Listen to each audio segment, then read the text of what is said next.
We all have fears in our life. Some people are scared of heights. Some people are scared of water. Some people are scared of darkness. Some people are simply scared standing on the podium and talking to the audience. Some people are scared of death. So in today's video, I'm going to tell you about these 3 amazing steps that I have discovered that will help you fight any fear that you have in your life. So step number 1, recognize the source of your fear. I remember when I was a kid and I was coming back from school, I saw this tiny little puppy on the road. I picked it up and I got it home. We named him Rocky, and Rocky started living with us. He was my sweetheart. We used to play together, we used to eat together, and we used to sleep together. He was the first love of my life. And after a while, when he grew up a little, we went for our vacation to our hometown and there was nobody at home. So we had left the dog with the neighbors. When we returned, we found out that Rocky was no more. He was dead. And when we spoke to our neighbors, we found out that Rocky went on the terrace and he jumped from there, and that's how he died. I never saw Rocky ever again after that. But I saw nightmares. I saw these crazy nightmares of me falling and falling and falling, and I never touched the ground, and I woke up being scared every night. I now know that I had fear of heights. But the best part was I had recognized the source of my fear.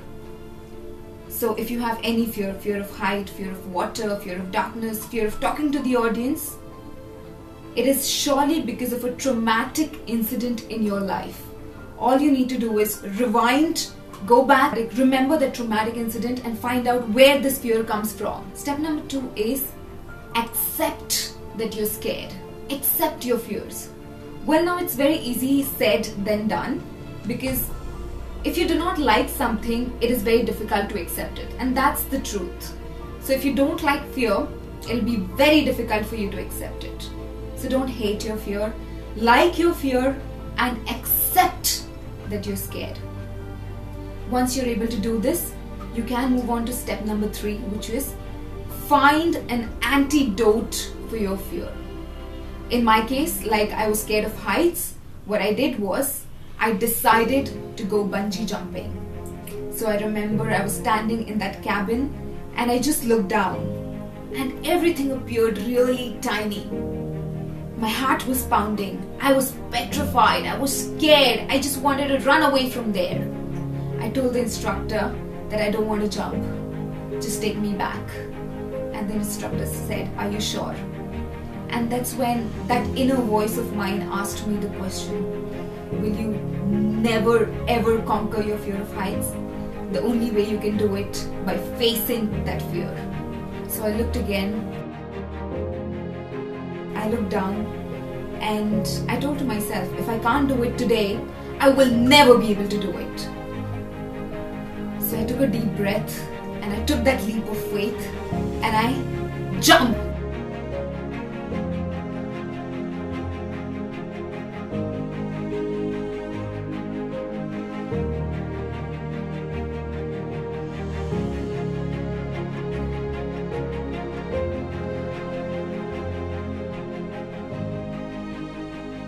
And when I jumped, I felt that breeze on my face. I felt the breeze on my face. And in my dreams, I never touched the ground. Here too, I did not touch the ground. But I was held. I was held by the bungee rubber. And I did not die falling. And that's how I conquered my fear of heights. So 3 simple steps that like I've said. First one, recognize the source of your fear. Where does this fear come from? Second, accept that fear. And step number 3 is face that fear. Find an antidote for that fear. I had actually been to Burj Khalifa, which is the tallest building in the world, after my bungee jump. And I looked down and I wasn't scared because that traumatic memories of me falling down and never touching the ground was replaced by the beautiful memory of my bungee jumping. Well, Not just that, after that I went on conquering my other fears. Fear of water, fear of wild animals, fear of darkness, by just using these 3 steps. So if you're scared, use these 3 steps and I guarantee you, you will not be scared at all. And on that note, thank you so much. See you soon. Bye-bye.